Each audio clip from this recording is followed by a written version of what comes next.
Okay, so if you chose card 1, the message that I'm getting for this week for you is, okay, so we have the 7 of Cups, which is, there's lots of options. Some of them can be more idealized or fantasized than actually something that is attainable.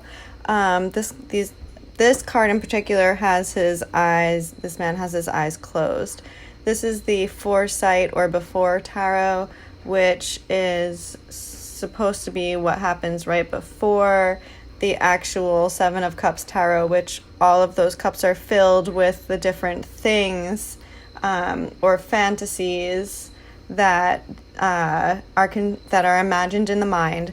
This card, the cups are empty, and it's like still materializing in the ether, and the sky is blind. So what I see here is there's some indecision, there's some unknowingness in the void, and with this Watching Clouds Journey card, Sacred Traveler card upside down, that's showing me that this is causing some restlessness in the mind, in the heart perhaps. And the Lady of Comfort from the Mother Mary Oracle cards shows 2 people embracing that heart, kind of igniting and warming and comforting. There's text, 3 pages of text next to these 2 women as well, and in the background a tree that's almost looks like a placenta or tree of life kind of branching. So what I'm getting with the card combination here is to reach out to others. If you are feeling indecisive in the void, your mind is racing but not finding solutions, reach out to people who care about you, who have your best interests at heart, and maybe even write things down. Journal them, brainstorm them, take notes when you have conversations with people. Take notes when you have random bouts of ideas, even in the middle of the night or while you're driving. Send yourself a voice note or text message. Safely, of course. Don't text if you're driving. Find another way to do that. But document what's happening, because that's going to help your little seed grow into a tree, into a materialized non-fantasy type of reality or attained goal. So this can be something small that's happening just within the week. This can be something that you should just be focusing on this week to sow your seeds now so that they are getting watered and sprouting within the next few weeks to months. So however that resonates with you, that is the message for card stack 1. If you have chose stack number 2, the Before Tarot or Foresight Tarot card that was drawn here is the 5 of Cups. And in this case, the man is looking back at one of the cups that got spilled over by a little orange tabby cat. However, if he were to look forward, he would see a beautiful stream with a bridge to this home or facility-like structure with a lot of foliage around it, very lush, very promising. I see bridges as basically a connection between the physical and the non-physical worlds. And what I see here is, just like the regular 5 of Cups, this card is basically showing a man who's focusing on the spilled milk rather than what's all the beautiful stuff that's ahead of him. So I think I see this card as a warning to allow whatever has happened, just let it go. Allow that to be part of the story. The fact that there's a cat in there knocking it over shows that it was out of this man's control. It's not that he accidentally knocked it over. It was a force of nature that came and kind of got rid of that opportunity or piece of materialized something that this person held dear. So instead of focusing on that, We want to focus on all of the beautiful things that we have. What about those 4 other cups that you already have in that picture? What about the beautiful scenery that's right ahead? What if you start walking towards that bridge and heading towards that facility? What's there for you waiting there? So the next card from the Sacred Traveler Oracle cards is the Grace and Gratitude card. Through gratitude, joy expands. So look, this is the same theme. Be grateful for what you have. Be graceful about what you have not, what you have lost. Do not allow yourself to stew in negative emotions, negativity. That depletes your organs, that depletes your life force. Have grace. Allow it to let go. Look forward. Focus on the positive things in gratitude. And similarly to the man who is in the prior card, the Grace and Gratitude card has a woman who has this path. There's a path, again, to this beautiful home-like structure with beautiful foliage around it.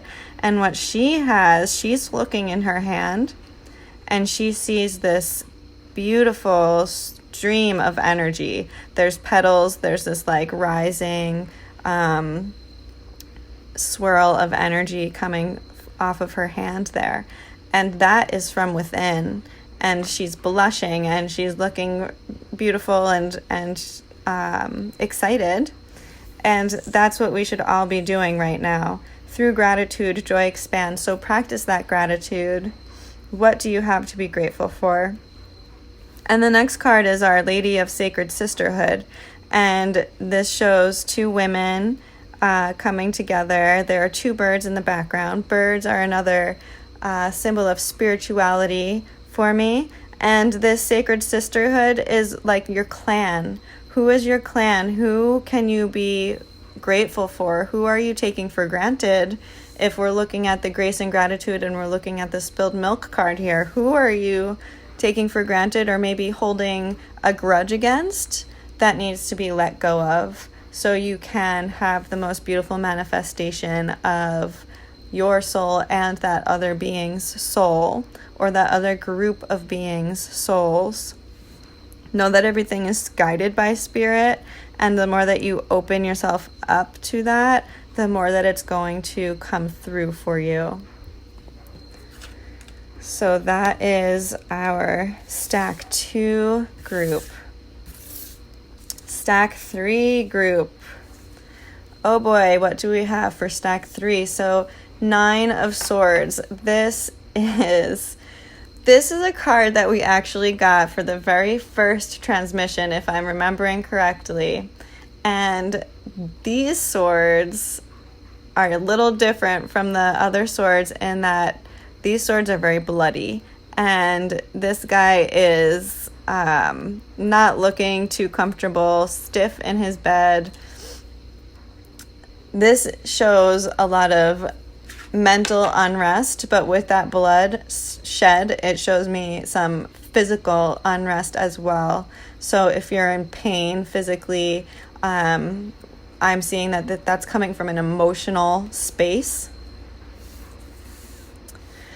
The next card from the Sacred Traveler Oracle cards deck is Cleansing Waters. Purification activates vibrant life force. So what I'm seeing here is there's a lot on your mind. You're holding it, you're materializing it into your body, and you need to cleanse yourself from all of that. You need to be in the water. A very close friend sent me a documentary a few days ago called Blue Mind.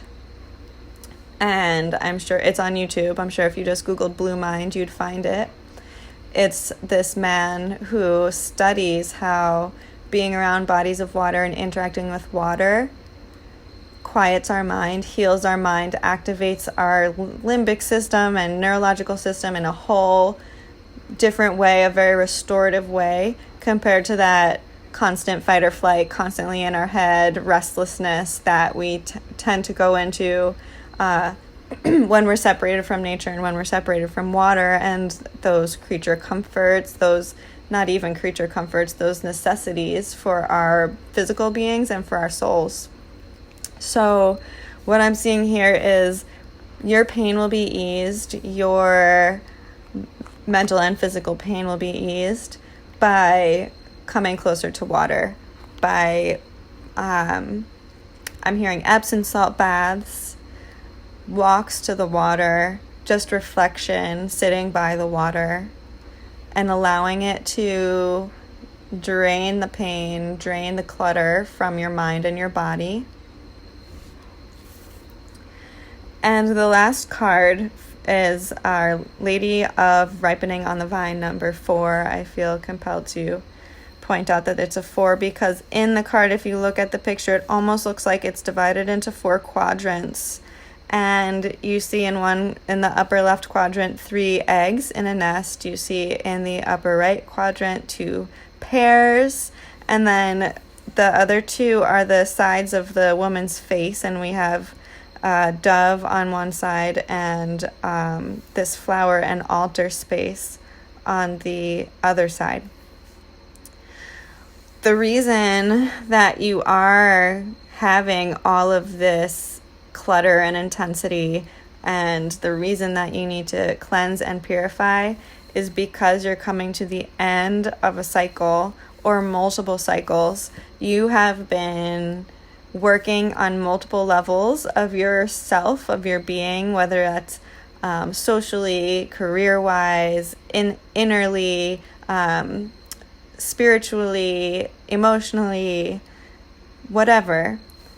There are multiple things that you've been doing that's basically upgrading you on several different dimensions. And when that's happening, it can be a little hectic, a little chaotic, and it's almost like you need to defragment. So that's what's happening, is you are ripe to evolve to this next level on multiple steps.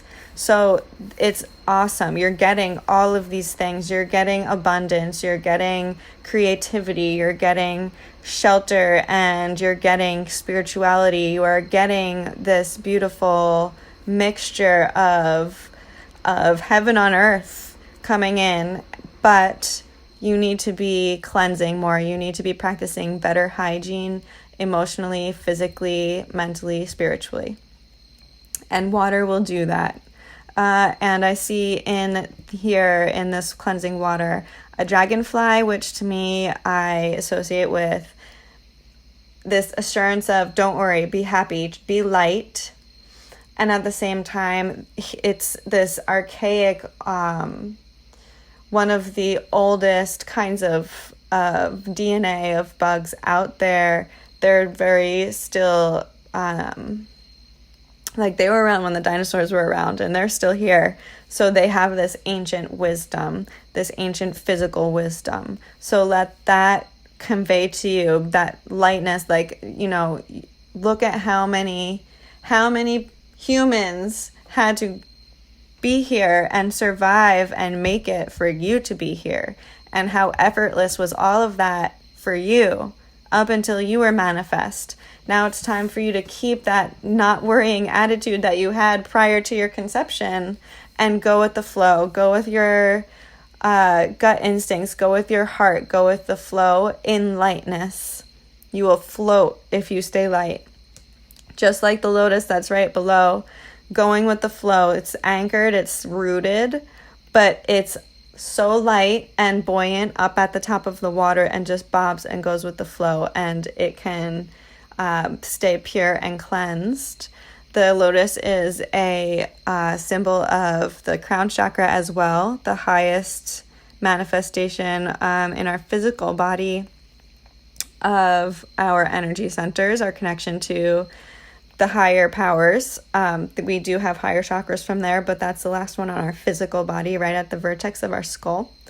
And the lotus is known to go through this muddy water, right, and rise up and bloom in this pure, beautiful way. And you can picture this like 1,000-petal lotus, or just continual petals blooming at the top of your head as you're cleansing, as you're going through your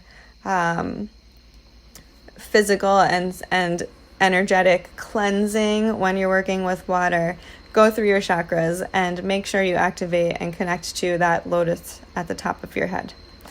So that is the reading for stack 3. I hope that these help you on your week this week. So much love, and hopefully we'll get some normal YouTube videos up soon enough. I'm working on the internet connection situation here at home, which will be very helpful. Okay, let me know if you have any thoughts, reactions, questions. I would love to chat. Lots of love. Bye-bye.